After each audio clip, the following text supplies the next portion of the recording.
Pawan Kalyan public meetings మానేసి రోజుకి 5-6 ట్వీట్లు చొప్పున ఒక్కొక్క ఇష్యూ మీద వేస్తూ ట్వీట్ వార్ ను నడుపుతున్నారు. పవన్ అడుగుతున్నవి లెజిటిమేట్ ప్రశ్నలే అయినప్పటికీ ట్విట్టర్లో ట్వీట్లు వేసినందువల్ల ఎవరు పట్టించుకుంటారు?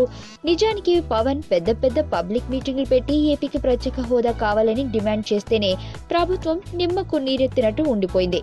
పవన్ కళ్యాణ్ ని బీజేపీ అయితే సీరియస్ గా తీసుకోవడం లేదు. అయితే తన ట్వీట్లు రాజకీయంగా ఎలాంటి కలకలం రేపకపోయినా, మీడియా కూడా వాటిని హైలైట్ చేయకపోయినా, పవన్ మాత్రం తాను అనుకునేది పూర్తి చేశాకే ఆపుతానన్నట్టు రోజువారీ డైలీ సీరియల్ కొనసాగిస్తున్నాడు.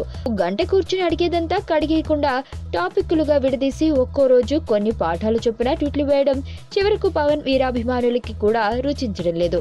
అసలు పవన్ ని రాంగ్ గా గైడ్ చేస్తుంది ఎవరు అంటూ తలలు బాదుకుంటున్నారు. తన ఉద్దేశం మంచిదైనా కానీ ఆచరణ సరిగ్గా లేకపోవడంతో అభిమానులు కూడా నిరాశ నిస్పృహలు అలముకుంటున్నాయి.